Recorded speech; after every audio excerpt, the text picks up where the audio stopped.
Hinamak na manugang. Kabanata 561. Sumasakit ang ulo ni Zhang Kai, at ang kanyang dibdib ay parang dinidiin sa isang malaking bato, at ang kanyang mga baga ay sobrang sakit. Si Balung, na nasa tabi niya, ay natarante rin at sumigaw, "Master Zhang, ano ang dapat nating gawin?" Pangit ang ekspresyon ni Zhang Kai. Ano pa ang magagawa nila? Kung ayaw niyang mamatay dito, maibaba na lang niya ang ulo niya at humingi ng gamot kay Alex Dixon. Nagpumiglas siyang tumayo, sumuray-suray sa gilid ni Alex Dixon, at awkward na sinabi, "Master Dixon, mukhang hindi gumagana ang red pill ko. Please give me the heart cleansing pill." Umisi si Alex Dixon at nakangiting sabi na hindi ngiti, "Bakit ko naman ibibigay sa'yo?" Hindi niya ito binigyan ng kahit anong mukha, na nagpahiya kay Zhang Kai. Gusto niyang maghukay ng butas at magtago dito. Lumapit din si Balung at sinabi sa mahinang boses, "Master Dixon, kami ay mga tauhan ni Chief Shin. Ang mga gwardya ay mga tauhan din namin. Kung wala kang pakialam sa aming buhay, natatakot akong hindi magagawa ng mga bantay umakyat sa bundok. Tinatakot mo ba ako?" Umuso si Alex Dixon. "Patawarin mo ako sa pagiging mapurol. Kahit na ikaw o ang mga taong dinala mo, lahat sila ay basura sa paningin ko. Pabigat lang sila sa akin. Panay ang pagde-delay ng oras ko. Ikaw." Si Balung ay hindi kailanman nainsulto ng ganito. Sa sobrang galit niya ay naging mapanglo ang mukha niya. Malungkot din ang mukha ni Zhang Kai, at ang kanyang mga mata ay puno ng layuning pumatay. Siya ang sikat na Red Dragon King ng Yun State. Siya ay may pambihirang kakayahan, ngunit tinawag talaga siya ni Alex Dixon na isang basura, isang pasanin. Masyadong mayabang ang batang ito. Nakita ni Director Chin na hindi tama ang sitwasyon at napabuntong hininga na lamang siya. Awkward niyang sinabi, "Master Dixon, sorry talaga. Pero para sa akin, iligtas mo silang dalawa. Kung ang dalawang taong ito ay namatay, hindi niya ito maipaliwanag sa kanila nang bumaba siya sa bundok." Sa sandaling ito, tumango si Alex Dixon at sinabing, "Dahil ito ang ibinigay ni Director Chin, bibigyan kita ng gamot." Natuwa si Balung at agad na hinintay na maibigay ni Alex Dixon ang gamot. Sa hindi malamang pagkakataon, inilabas ni Alex Dixon ang bote ng gamot, ngunit hindi iniabot ang gamot. Sabi niya, "Magkano ang binayad mo?" "Ano?" Natigilan si Balung. "Kailangan pang bilhin ng pera ang gamot na ito." Malamig na sabi ni Alex Dixon, "Walang kinalaman sa akin ang buhay at kamatayan yung dalawa. Kung gusto mo ng gamot ko, syempre kailangan mong bumili." Napabuntong hininga si Balung. Nag-aapoy ang puso niya sa galit. Nais niyang mabaril ang batang ito. Ngunit ito ay isang bagay ng buhay at kamatayan. Hindi niya kayang masaktan si Alex Dixon sa oras na ito. Nagpipigil siya ng galit at ngumiti ng paumanhin. "Master Dixon, magkano ang binibenta mo?" Tumingin si Alex Dixon sa kanilang dalawa at nagsalita ng dalawang salita. "1 bilyon. Aba, biglang nagtaas ng ulo si Balung. Hindi na niya naitago ang galit at puot sa mukha niya. Mariin niyang tinitigan si Alex Dixon. "Alex Dixon, may limitasyon ang paghawak sa iyo habang galit ka pa. Humihingi ka ng napakataas na presyo. Nakawan." Nakakatawa si Alex Dixon at sinabing, "Sa tingin mo ba ang aking heart cleansing pill ay maaaring ganapin ng sinuman? Ang mga sangkap upang mapuno ang heart cleansing pill ay mayroon lamang 9 na lasa, at ang paraan upang mapunan ito ay napakasimple rin. Ngunit ang kahirapan ay kailangan munang gumamit ng espiritu ng enerhiya upang pinuin at dalisean ang kakanyahan ng mga sangkap na panggamot. Sa buong mundo, maaaring gamitin ng isang tao ang espiritu ng enerhiya upang linisin ang mga ordinaryong sangkap na panggamot. Ang cultivator ay nasa unang bahagi lamang ng core formation." Galit na sinabi ni Balung, "Ito ay isang gamot na panggamot, paano ito magiging napakamahal? Bibigyan kita ng 200 milyon, bigyan mo ako ng tableta." Ordinaryo ang itsura nitong si Dixon Yi, halatang walang karaming pera. Ang pagbibigay sa kanya ng 200 milyon ay sapat na para mabuhay siya ng masaya sa susunod niyang buhay. Hindi binibenta. Mas dirdiretsong tinanggihan ito ni Alex Dixon, at ipinadala ang bote ng gamot sa kanyang dibdib. Galit na galit si Balung kaya umuusbong ang usok mula sa kanyang 7 butas, at galit niyang sinabi, Alex Dixon, alam mo ba kung ano ang ibig sabihin ng 200 milyon? Sapat na para maging fugi ka habang buhay. Natatakot ako sa iyo, hindi ka pa nakakita ng ganyan karaming pera sa buong buhay mo. Nakaramdam ng pagkasuklam si Alex Dixon. Tumingon siya at sinabi kay Director Chin, pupunta ako sa ilalim ng talon. Pagkatapos sabihin iyon, hindi niya pinansin si Balung at humakbang pasulong. Ikaw. Galit na galit si Balung kaya hindi siya makatayo ng matatag. Muli siyang bumagsak sa lupa, humihingal. Ngunit si Zhang Kai, na nasa tabi niya, ay kinabahan. Sinipsip na niya ang makapal na miasma. Hindi siya makatagal ng halos buong oras. Magdudugo siya mula sa lahat ng kanyang mga butas. Kung umalis si Alex Dixon, kailangan niyang maghintay para sa kamatayan. Sa pag-iisip nito, nagmamadaling humakbang si Zhang Kai. Wala na siyang pakialam at lumuhad sa paanan ni Alex Dixon. Master Dixon, mangyaring iligtas ang aking buhay. Wala akong gaanong relasyon kay Balung. Gumastos siya ng pera upang humingi ng tulong sa akin bago ako pumasok sa bundok. Sinubukan niya ang lahat para malanawan na natatakot siyang maging kamag-anak ni Balung. Master Zhang, ikaw. Lalong nagalit si Balung nang makita niyang nakatalikod si Zhang Kai sa kanya. Sa ilalim ng reverse ng daloy ng dugo, si Balung ay talagang nagluwa ng isang subo ng maruming dugo. Pinagdikit ni Zhang Kai ang kanyang mga palad at lumuhad sa lupa, nagmamakaawa. Ang nangyari sa paanan ng bundok ay ang makitid kong abot tanaw. Hindi ko namalayan na si Master Dixon ang tunay na eksperto. Taos puso akong humihingi ng tawad sa iyo. Pakibenta sa akin ang gamot. Handa akong magbayad ng 1 bilyong halaga, makabili ng gamot. Napatingin si Alex Dixon kay Zhang Kai at nakita tumango. Pagkatapos ay naglabas siya ng isang bote ng gamot at nagsalin ng isa para kay Zhang Kai. Nagluwa si Balung ng isang subo ng maruming dugo. Sa sobrang takot niya ay nadudurog ang puso niya. Paano siya magkakaroon ng cultivation base ng Zhang Kai? Maging si Zhang Kai ay nakaluhod sa paanan ni Alex Dixon, humihingi ng tableta. Kung patuloy siyang kumapit, mas mabilis siyang mamatay. Sa harap ng kamatayan, walang pakialam si Balung. Lumuhad siya sa harap ni Alex Dixon at mariing yumuko. Master Dixon. Nakikiusap ako kay Master Dixon na iligtas ako. Handa akong magbayad ng 1 bilyon para makabili ng espiritual na damo sa iyong kamay. Umisi si Alex Dixon, sabihin mo sa akin ang dahilan. Bakit ko ito ibebenta sa iyo? Ako. Nabulunan si Balung. Alam niyang na-offend niya si Alex Dixon. Mabilis siyang yumuko at humingi ng tawad. Master Dixon, si Balung ay walang galang sa iyo ngayon. Patawarin mo ako dahil ako ay masyadong naiinip. Ako ay isang magaspang na tao, at hindi ako nangangahas na ikumpara kay Master Dixon. Hinihiling ko lamang kay Master Dixon na maging mapagbigay at iligtas sa akin nito oras. Habang nagsasalita siya, 2 daloy ng dugo ang muling umagos mula sa butas ng ilong ni Balung. Sa sobrang takot niya ay bumagsak siya sa lupa at buong lakas na yumuko kay Alex Dixon. Si Direk Chin, na nasa tabi niya, ay natakot na si Balung ay talagang mamatay. Hinaplos niya ang kanyang mga kamay at sinabing, Master Dixon, makapal din ang balat ko.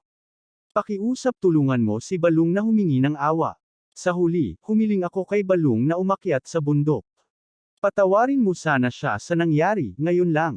Napatingin si Alex Dixon kay Director Chin, pagkatapos ay bumaling kay Balung at sinabing, para kay Director Chin, 2 bilyon.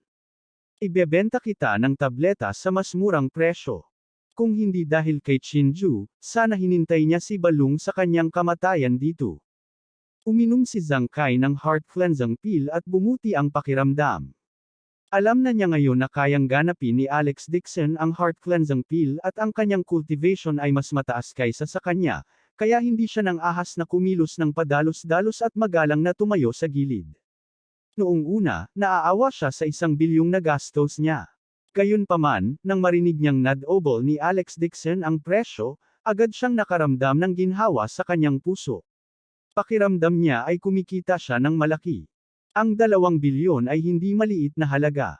Maging si Balung, na nagnenegosyo sa Jade City, ay nakaramdam ng matinding sakit. Ito ay hindi bababa sa 2 taong halaga ng kita. Gayunpaman, pagkatapos matuto mula sa kanyang mga pagkakamali, si Balung ay hindi na nang ahas na makipagtawaran. Mabilis siyang lumuhad sa lupa at yumuko. Magalang niyang kinuha ang heart cleansing pill at nilunok ito. Ang mismo na ibinubugaw mula sa batis ay naging siksik at siksik. Maging ang mga taong umiinom ng heart cleansing pill ay hindi komportable. Kumunot ang noo ni Alex Dixon at naramdamang may mali. Agad niyang sinabi, pupunta ako sa talon at tingin. Dito na lang kayo. Pagkatapos sabihin niyon, inutusan niya si Chen Jiang at ang iba pa na lumitaw mula sa dilim at protektahan sila. Pagkatapos, lumundag siya sa hangin na parang ligaw na gansa. Bahagya niyang tinapakan ang mga dahon ng puno at tumalon patungo sa talon. Nang makita si Alex Dixon na tumuntong sa mga dahon ng puno at lumilipad sa himpapawid, ang kanyang katawan ay lumipad sa himpapawid, dahan-daang lumilipad patungo sa talon.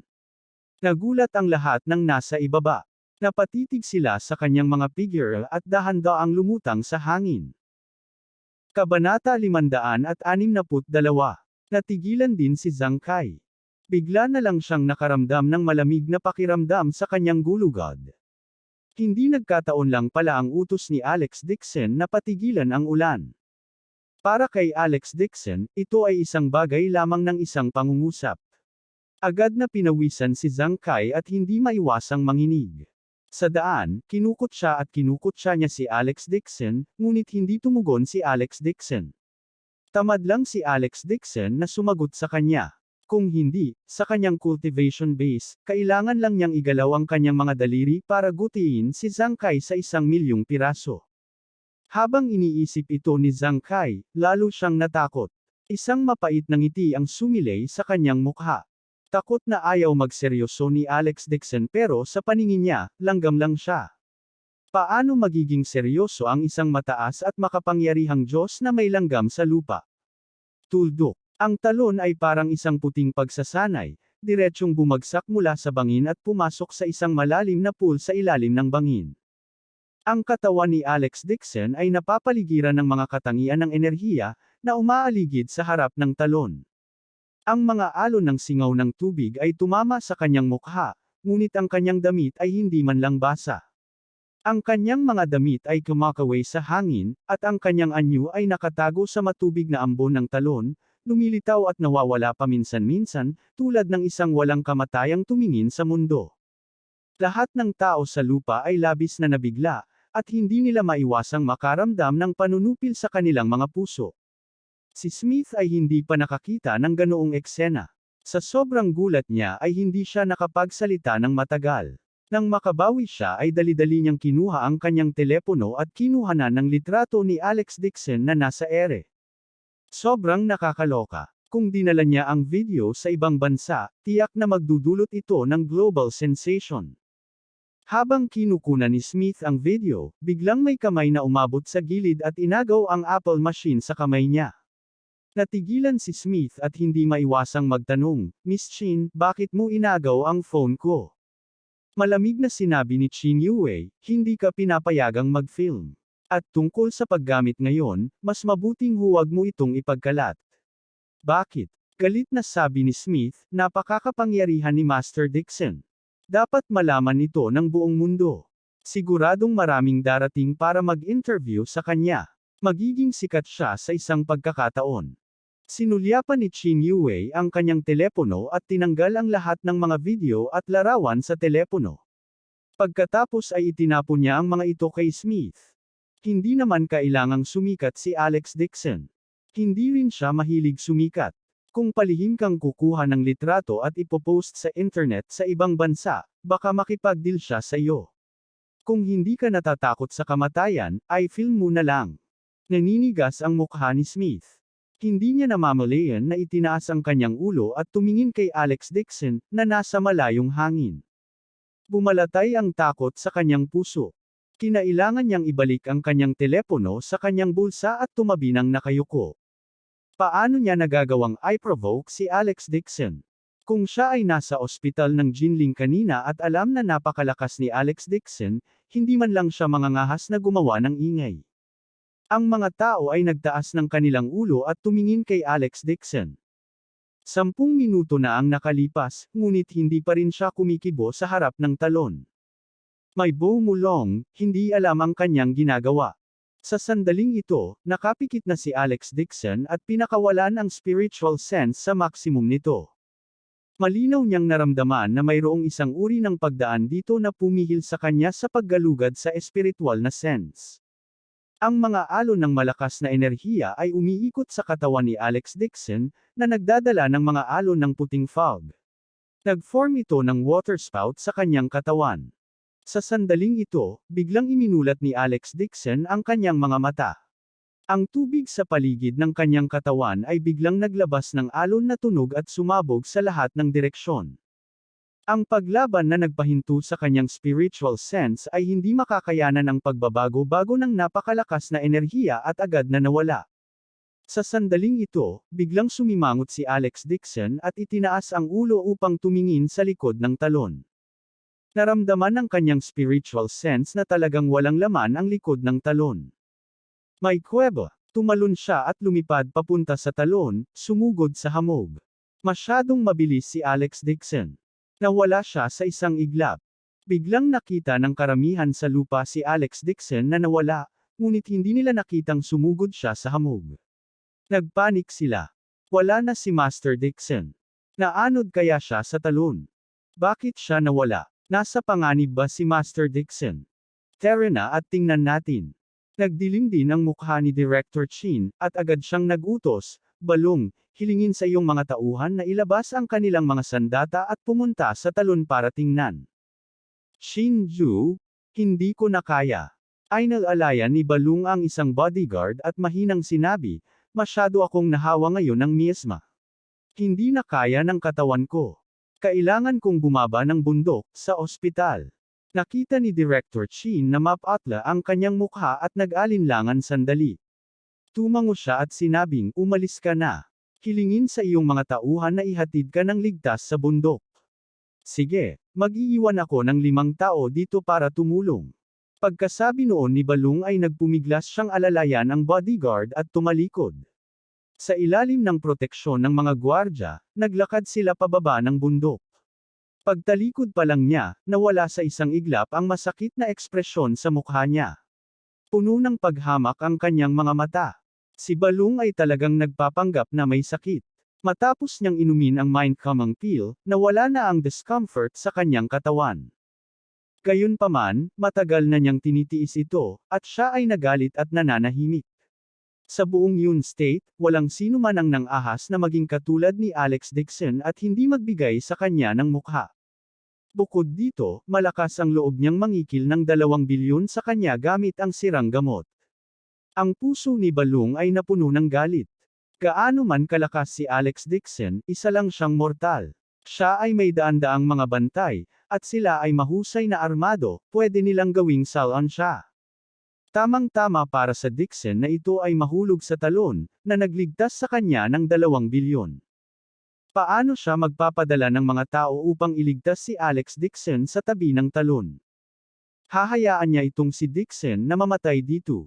Sa pool ng tubig sa Shenlang Ridge, may isang bagay na kahit siya ay hindi naglakas loob na pukawin.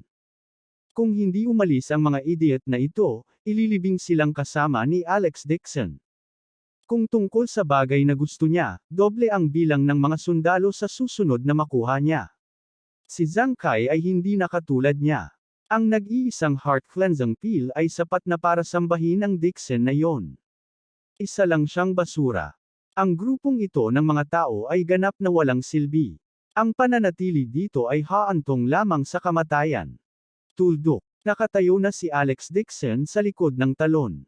Sa harap niya ay isang madilim na kuweba. Nakikita niya ang mga bagay sa gabi. Nakikita niya ang lahat sa paligid niya nang walang liwanag. Ginamit niya ang spiritual sense para suriin ang kanyang paligid. Biglang nanginginig ang kanyang katawan. May kung ano sa ilalim ng kuweba. Higit pa rito, naglalabas ito ng napakalakas na mas mababa ang kalidad ng enerhiya. Ang matinding yin chill spirit chi na ito ay ilang beses na mas masama kaysa sa anumang masamang nilalang na nakita niya. Bahagyang kumunat ang noo ni Alex Dixon. Hindi kaya may kakaibang hayop sa kuweba. Ngunit noong ginamit niya ang spiritual sense para suriin, wala siyang maramdamang anumang senyales ng buhay. Nag-isip sandali si Alex Dixon, saka itinuon ang atensyon at naglakad patungo sa kailaliman ng kuweba. Habang lumalalim siya sa kuweba, mas mabigat ang malamig na hangin. Kahit na si Alex Dixon ay may proteksyon ng enerhiya, ang mga alon ng yin chi ay dumaan pa rin sa spiritual energy barrier at nagyelo sa kanyang buong katawan. Pagdating ni Alex Dixon sa ilalim ng kuweba, nanlamig na ang kanyang mga kamay at paa. Kung ito ay isang ordinaryong tao, sila ay inatake ng yin chi bago pa man sila makalakad sa ikatlong bahagi ng daan patungo sa kuweba. Babagsak na sana sila sa lupa at himatayin. Hindi malalim ang kuweba. Bago pa nila marating ang tiyan ng bundok, natatanaw na nila ang ilalim. Napaangat ng ulo si Alex Dixon at natigilan. Ang lalim ng kuweba ay napakakitid. May itim na anino talaga sa ibaba. Ang mga alon ng napakalamig na spiritual chi ay ibinugaw mula sa itim na anino na ito. Ang mga bakas ng itim na chi ay patuloy na kumalat. Ito ay lubhang kakaiba. Kabanata 563. Kinuha ni Alex Dixon ang spiritual sense at tumingin sa itim na fog. Ibinuka niya ang kanyang bibig sa gulat. Ang bagay na natatakpan ng itim na fog ay hindi kakaibang hayop. Isa itong sirang espada. Sa ilalim ng putol na espada ay may luma at lantang puting buto. Sa ilalim ng patuloy na pagguho ng mahalumigmig na kapaligiran, ang puting buto ay bulok. Kalahati ng sirang espada ay natatakpan ng kalawang. Tanging hilt lamang ang mayroon pa ring itim na metal na kinang. Hindi alam kung anong uri ng metal ang ginawa nito. Nagulat si Alex Dixon. Hindi niya inaasahan na may puting buto dito. Akmang lalakad na sana siya paarap para tingnan, biglang may buzzing sound sa ulo niya. Para siyang tinamaan ng mabigat na martilyo. Agad siyang hindi makagalaw at nawala ng malay. At isang matandang boses ang pumasok sa kanyang isipan. Tuldok. 630 taon na ang nakalipas. Ikaw ang unang taong nakapasok sa aking kultibasyon na kuweba. Hindi makagalaw si Alex Dixon. Ang kanyang katawan ay pinigilan ng isang malakas na puwersa. Tanging ang spiritual sense lamang ang lumulutang sa kawalan ng universo, at siya ay may kamalayan pa rin. Nagulat siya sa puso niya. Nasa unang bahagi na siya ng core formation stage, ngunit napigilan siya ng kalaban sa isang iglap. Anong uri ng malakas na puwersa ito? Natakot na siya sa cultivation base ng kanyang kalaban ay umabot na sa nascent soul stage.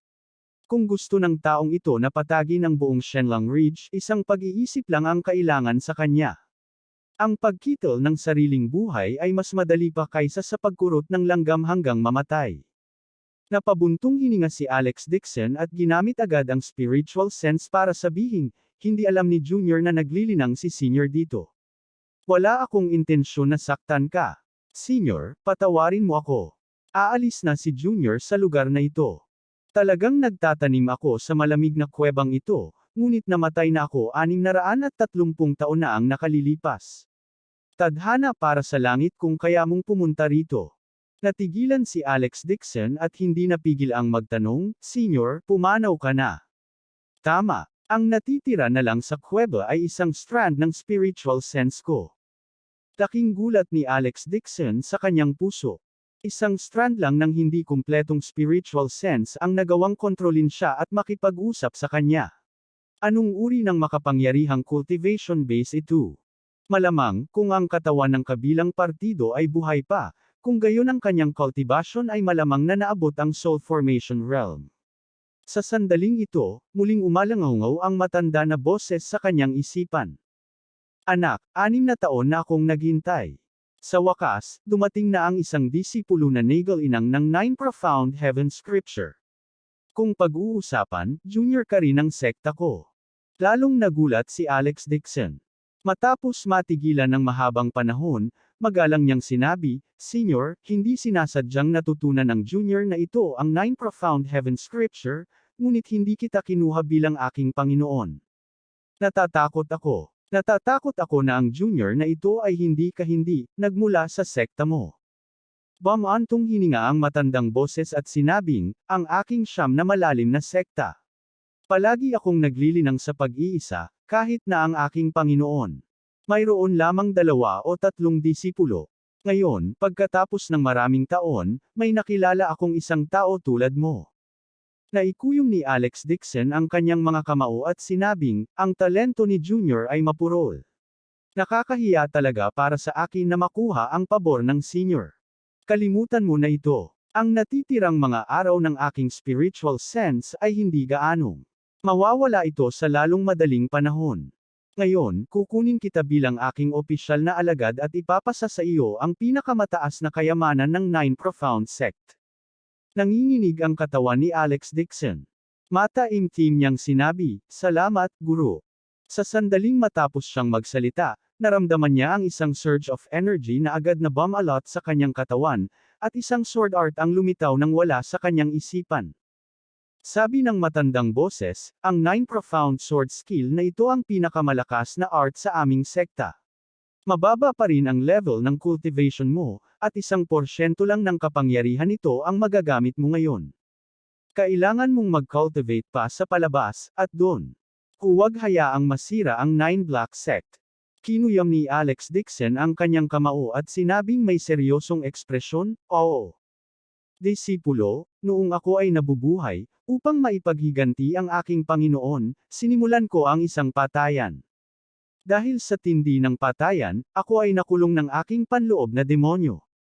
Pag-akyat ko, ako ay tinamaan ng kulog ng langit, at ako walang pagpipilian kundi iwasan ang heaven thunder sa kuwebang ito sa huli. Hindi ko maalis ang aking panloob na demonyo, at pinatay ko ang aking sarili gamit ang Nine Profound Sword Technique. Bago ako namatay, bagamat pinagsisihan ko, huli na ang lahat. Sana simula ngayon ay magkaroon ka ng mabuting puso. Huwag kang maliligaw tulad ko at guluhin ang aking panloob na demonyo. Mataimtim na tumungo si Alex Dixon. Oo, Guro. Isang mahabang buntong hininga ang pinakawala ng matandang boses. Kalimutan mo na. Dumating na ang oras ko. May 2 akong hinihiling na hindi natapos. Sana magawa mo ang iyong makakaya. Kung hindi mo magawa, ito ay kalooban ng langit. Hindi na kailangang pilitin. Sinabi ni Alex Dixon, Guro, gagawin ko ang aking makakaya.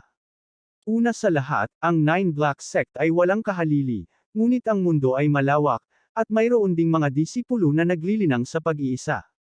Kapag mayroon kang oras, bigyang pansin sila, at huwag hayaang mahulog ang Nine Black Sect.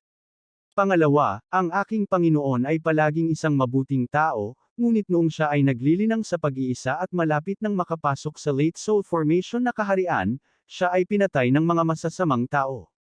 Sana ay mamanahin mo ang aking kalooban, patayin ang aking mga kaaway, at ipaghiganti ang aking Panginoon. Nagulat si Alex Dixon at nagtanong, Guro, sino ang pumatay sa aking Panginoon? Kung buhay pa ang lalaking ito, dapat ay naglilinang siya sa Asher Sky Realm. Ang pangalan niya ay. Biglang nawala ang boses. Ang katawan ni Alex Dixon ay nabalisa, at ang espiritual na sense ay bumalik sa kanyang katawan. Nagkamalay din ang kanyang katawan. Ang malakas na puwersang naghihigpit sa kanya ay nawala rin ng walang bakas sa isang iglap. Ang sobrang lamig na yin chi sa kuweba ay tuluyang nawala, na parang walang nangyari. Guro, hindi napigilan ni Alex Dixon na umungol. Gayunpaman, walang tumugon. Itinaas niya ang kanyang ulo at nakita niya na ang puting buto sa ilalim ng kuweba ay naging maliit na tumpok ng itim na abo. Kalahati ng putol na espada ay nakahandusay sa lupa, hindi na naglalabas ng malamig na aura na yon. Umiling si Alex Dixon at nagpakawala ng mahabang buntong hininga. Tila ang huling bakas ng paglilipat na pakiramdam na iniwan ng kanyang Panginoon sa kuweba ay ngayon lang nawala. Wala man lang siyang panahon para ipaliwanag ang sitwasyon ng kanyang kaaway. Tungkol naman sa Asher Sky Realm, hindi pa ito narinig ni Alex Dixon sa Earth.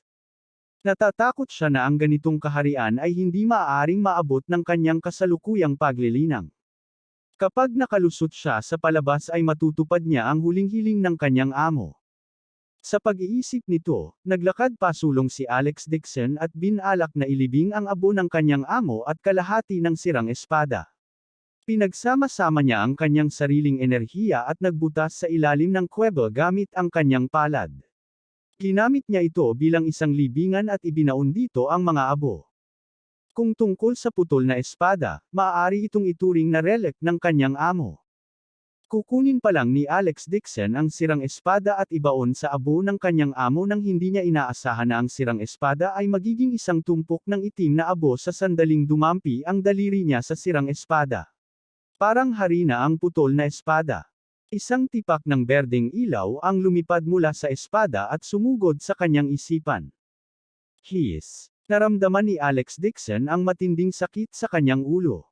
Parang isang mahabang karayom ang itinusok sa utak niya. Ngunit makalipas ang ilang sandali ay mabilis na nawala ang matinding sakit sa kanyang ulo. Napabuntong hininga si Alex Dixon at natigilan sa kinatatayuan. Pakiramdam niya ay may sinaunang espada sa kanyang katawan. Hindi tama iyon. Ang espada sa katawan niya ay hindi totoong espada.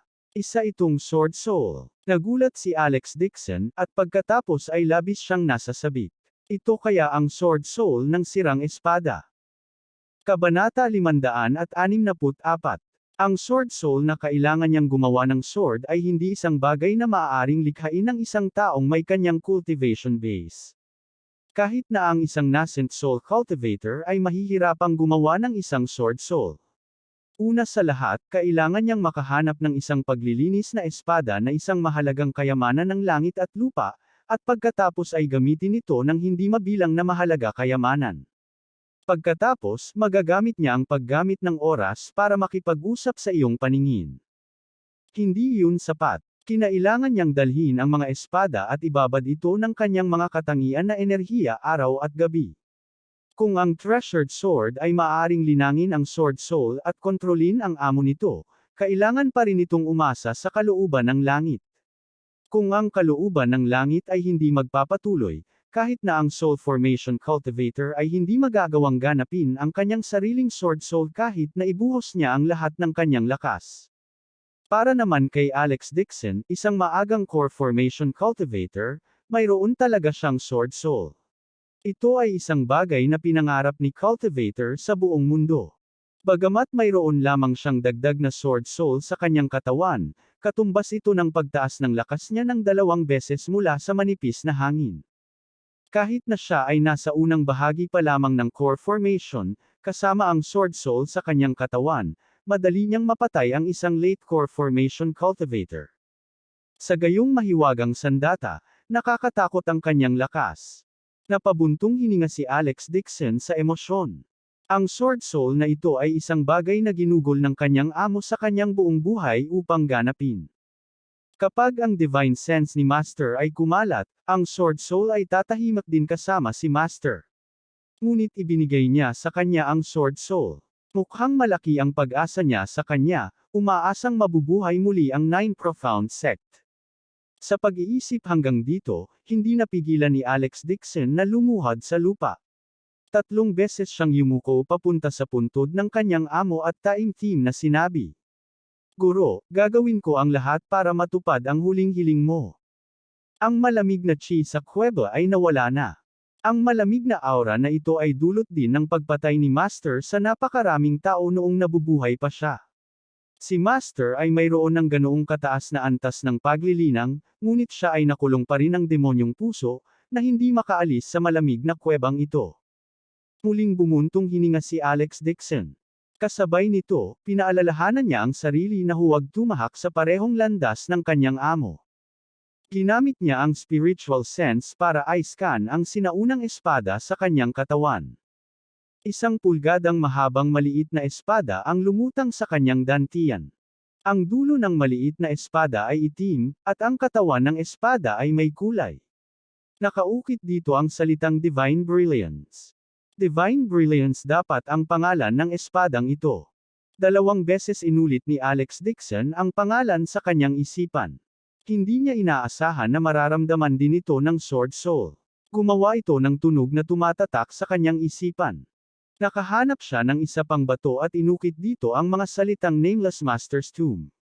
Inilagay niya ito sa harap ng puntod ng kanyang amo at yumuko ng 3 beses bago tumalikod at naglakad palabas ng kuweba. Inangat ni Alex Dixon ang kanyang espiritong enerhiya at lumipad palabas ng talon at dumaong sa bakanting lupa. Paglabas pa lang niya ng talon, bigla siyang nakarinig ng putok ng baril. Sunod-sunod din ang hiyawan. Agad na bumagsak si Alex Dixon sa lupa. Tumangala siya at nakita ang mga taong tumatakbo para sa kanilang buhay. Nagsisigawan sila at nagsisigawan. Ang kalangitan ay naging lubhang madilim tulad ng kalangitan sa gabi. Itinaas ni Alex Dixon ang kanyang ulo at kumaway. Nang makita niya si Smith na nagtatago sa likod ng isang malaking puno, natakot siya kaya namutla ang kanyang mukha. Agad siyang lumapit at nagtanong, anong nangyari? Dixon, buhay ka pa ba? Kasabay ng bulalas, tuwang-tuwang tumalon si Nina mula sa likod ng malaking puno at niyakap siya ng mahigpit. Napakadiin ng dibdib ni Alex Dixon na muntik na niyang hawakan ito. Kailangang sabihin na ang figure ng isang dayuhang batang babae ay talagang mas masigla kaysa sa isang babae mula sa Yangtze. Hindi na siya makahinga.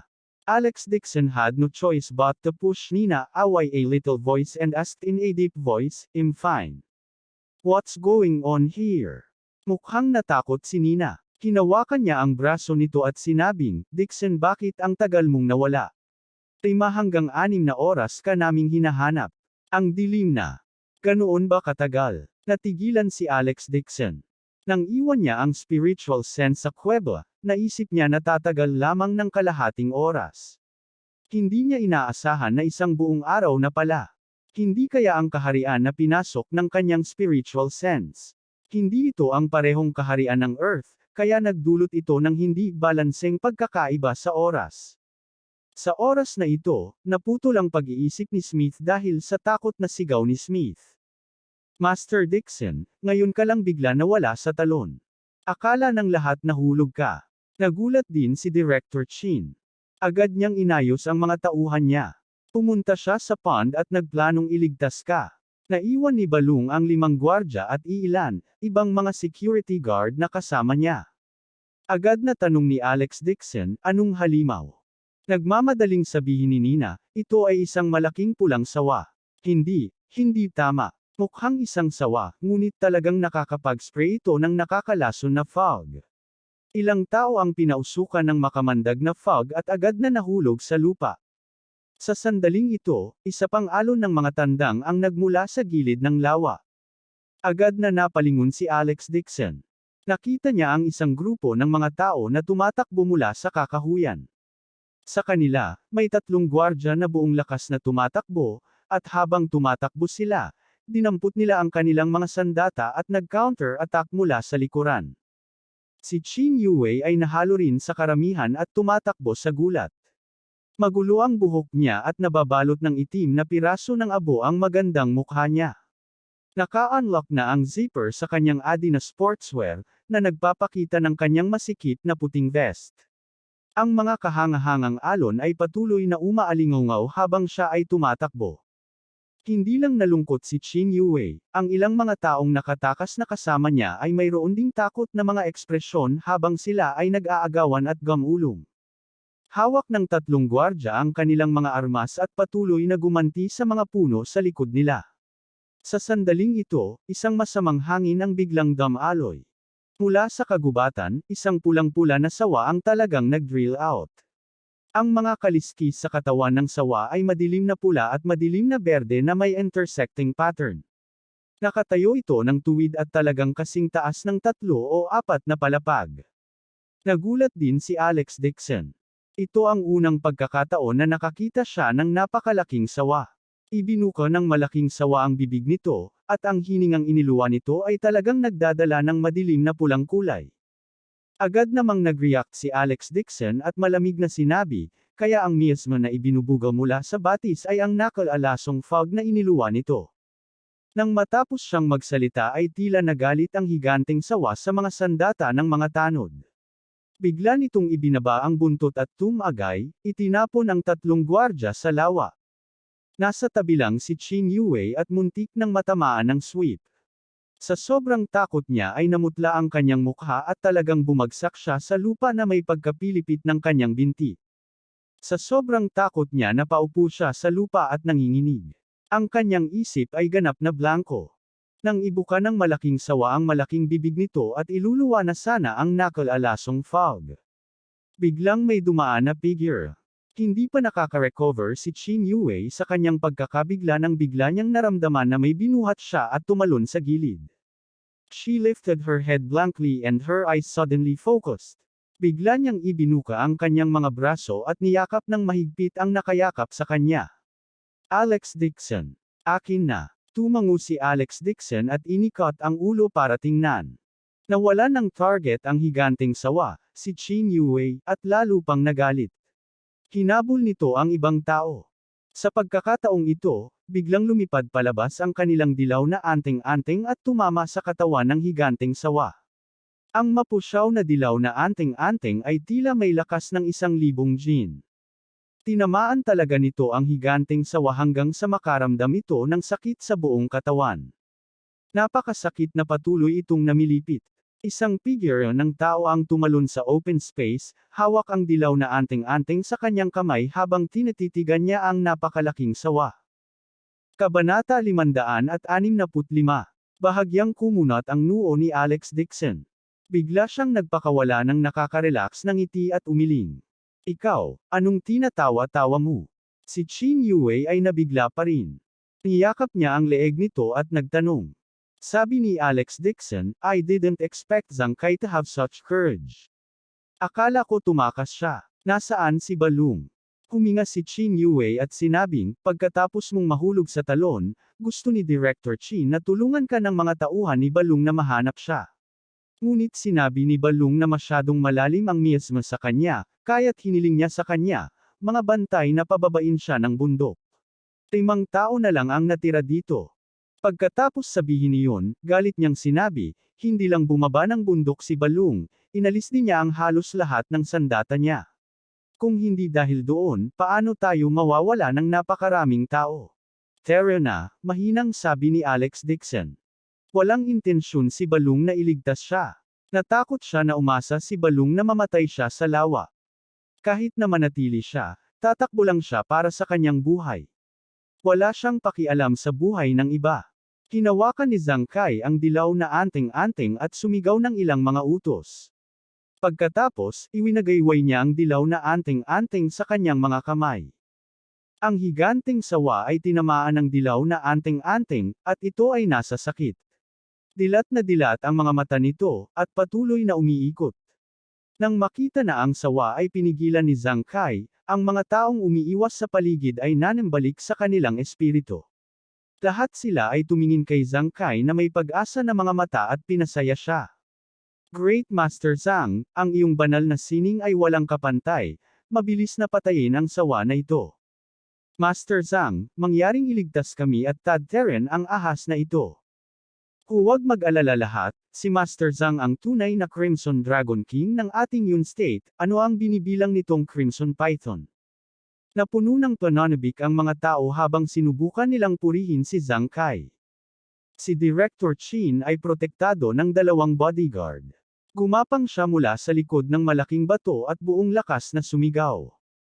Master Zhang, mabuhay man tayo o mamatay ngayon, nasa iyo ang lahat.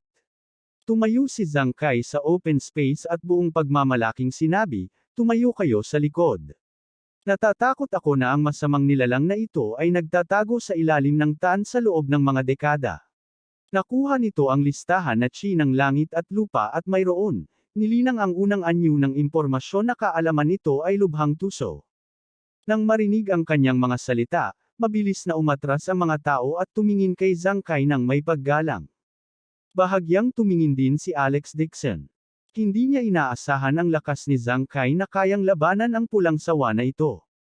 Ang katawan ng pulang sawa na ito ay matagal nang nalampasan ng 10 beses ang laki ng ordinaryong sawa.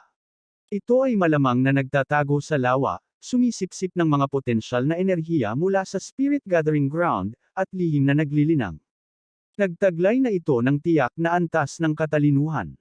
Sa sandaling ito ay nagpakawala si Zhang Kai ng isang malakas na dagandong, at 6 na papel na anting-anting ang lumipad mula sa kanyang mga kamay. Ang mga papel na anting-anting ay agad na naging 6 na bola ng apoy na kasing laki ng mga wash basin sa hangin, at nagpadala ng tumama sa sawa. Biglang naghiyawan ang mga tao. Ang galing ni Master Zhang. Gayunpaman, biglang nanginginig ang pulang sawa. Ang mga kaliskis sa likod nito ay aktwal na nahati, at 4 na pares ng mga pakpak na kasing ninipis ng mga pakpak ng sikada ay tumubo. Ang 4 na malalaking pakpak ay biglang pumutok, at isang bagzo ng ligaw na hangin ang agad na humampas. Talagang hinaypa nito ang bowl ang apoy pabalik, at bumagsak ito sa kagubatan. Ang bowl ang apoy ay sumabog sa kagubatan, na lumikha ng isang malakas na pagsabog. Ang mga puno ay sinunog at nagsimulang masunog. Yung masamang nilalang. Sa wakas ay nawala ang katahimikan sa mukha ni Zhang Kai. Puno ng takot ang kanyang mga mata. Tila ang higanteng sawa na ito ay talagang naging isang espiritong hayop. Napakahirap para sa kanya na harapin ito. Sinampal ng higanteng sawa ang bowl ang apoy, ibinuka ang bibig nito, at iniluwa ang makapal na pulang-pula na makamandag na ambon.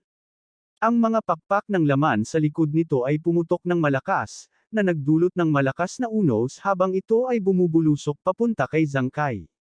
Hindi nakaiwas si Zhang Kai sa oras, at medyo sinisipsip niya ang nakalalasong ambon. Naramdaman niya kaagad na gumaan ang kanyang ulo at binti, at nakaramdam siya ng pagkahilo. Nang makita ang dagwang bibig ng sawa na bumubulusok sa kanya, siya ay kasing bilis ng kidlat. Wala man lang siyang lakas para umiwas. Puno ng takot ang mukha, malapit na siyang mahulog sa bibig ng sawa. Mabilis na nag-utos si Direk Shin. Kinuha ng 2 bodyguard na nasa likod niya ang kanilang mga armas at tumangay sa malaking sawa. Gayunpaman, ang kaliskis ng sawa ay napakatigas. Nang tumama ang mga bala sa kaliskis ng ahas, talagang hindi ito nasaktan. Napaupo si Zhang Kai na paralisado sa lupa. Blanko ang kanyang isip, at 4 na salita lang ang lumabas. Tapos na ang buhay ko. Habang nagkakagulo ang mga tao, isang figure ang biglang lumundag sa hangin, nagtaas ng kamay, at naglapat ng 2 palad. Boom! Boom! Ang ulo ng sawa ay tinamaan ng hangin ng palad, at agad itong pinalipad ng paurong, na naglabas ng sumisitsit na tunog. Dixon, Master Dixon. Itinaas ni Zhang Kai ang kanyang ulo, at nang makita niyang malinaw ang figure ng The Whist, nagulat siya. Kung hindi dahil kay Alex Dixon, napalunok na siya ng sawa. Tumalon si Alex Dixon sa hangin at tumayo sa hangin na may maliit na ekspresyon sa mukha. Ang umiikot na espiritu ng enerhiya sa paligid ng kanyang katawan ay nagiging sanhi ng talon upang pukawin ang mga alon ng matubig na ambon, na parang may makapal na hamog na bumungad sa hangin. Ang mga tao ay nakatayo sa lupa at tumangala. Malabong makita ang figure ni Alex Dixon sa makapal na ulap. Hinawakan ni Qin Yue ang braso ni Nina at nag-aalalang tumingin kay Alex Dixon. Tinamaan ng 2 palad ang higanteng sawa at nagliyab ang kalikasan nito. Mariin itong pinagpag ang buntot ng ahas at tumalon papunta kay Alex Dixon, nagwawalis ng buhangin at mga bato. Kumaway ang mga manggas ni Alex Dixon habang gumagawa ng sword seal gamit ang kanyang kamay at malamig na nagsalita. Perfect! I'll use you as a sacrifice today. Kakatanggap ko lang ng sword soul. Pagkasabi noon ay sumigaw siya sa mahinang boses. Myriad Sword Spirit Art. Sa isang iglap, ang buong katawan ni Alex Dixon ay nagningning ng ginintuang liwanag, tulad ng sinag ng araw na tumatagos sa makapal na hamog, dahilan upang ang mga tao sa lupa ay walang magawa kundi ipikit ang kanilang mga mata at gamitin ang kanilang mga kamay upang harangan ang malakas na liwanag. Ang sword soul sa kanyang katawan ay lumipad palabas na may sumipol, naging daan-daang maliliit na gintong espada na umiikot sa kanyang katawan. Ang gininto ang liwanag sa hangin ay nakapalibot kay Alex Dixon. Nagmukha siyang Diyos na bumaba sa mortal na mundo. Si Zhang Kai, na nasa lupa, ay sobrang takot na halos nakalimutan na niyang huminga. Pagkaraan ng ilang sandali, bumulong si Zhang Kai, ito ay isang tunay na banal na guro. Nanlambot ang kanyang mga binti at talagang lumuhad siya sa harap ni Alex Dixon. Nagulat din ang mga tao sa lupa. Ang salitang Diyos ay sabay na lumabas sa kanilang mga puso. Sa sandaling ito, si Alex Dixon, na nakatayo sa gitna ng libu-libong mga sword lights, ay ang divinity transformation stage ng Diyos sa kanilang mga mata. Dahan-daang gumawa ng sword sail si Alex Dixon at nilaslas ang pulang sawa mula sa malayo. Ang daan-daang espadang kis na umiikot sa kanyang katawan ay tila nakatanggap ng utos at sumugod patungo sa malaking sawa na may sumipol. Talagang nakaramdam ng takot ang higanteng sawa sa puso nito at agad na tumalikod para makatakas, gustong tumalon pabalik sa lawa. Gayunpaman, ang bilis nito sa paglangoy ay hindi kahit 1/10 bahagi ng bilis ng gintong espada. Sa isang kisap mata, ilang daang sword lights ang tumagos sa higanteng sawa. Boom! Isang ulan ng dugo ang biglang sumabog sa langit. Ang higanteng sawa ay pinutol ng gintong espada. Ang laman na may halong dugo ay bumuhos mula sa langit, tumakip sa langit at tumakip sa lupa. Ang mga taong nakatayo sa lupa ay agad na nabasa ng dugo. Lumuhod si Zhang Kai sa lupa, basang-basa sa dugo. Nanginginig siya, at hindi maiwasang yumuko ng malalim sa direksyon ni Alex Dixon. Siya ay nagsumite. Ang aura na maaaring maging sanhi ng panginginig ng langit at lupa. Buong buhay niya ay ginugol niya ang paglilinang, ngunit hindi pa rin niya ito nakamit. Sa harap ni Alex Dixon, paano siya maglakas loob na tawagin ang kanyang sarili na Crimson Dragon King? Isa lang siyang langgam. Tumalon si Alex Dixon at lumabas mula sa langit. Itinaas niya ang ulo niya at tumingin sa paligid. Hindi niya maiwasang sumimangot. Sa lupa, may tinadtad na karne at dugo sa lahat ng dako. Ito ay isang gulo. Hindi niya inaasahan na ang kapangyarihan ng Sword Soul ay magiging napakalakas na kaya nitong putulin ang higanteng sawa sa isang iglap. Abangan ang susunod na kabanata.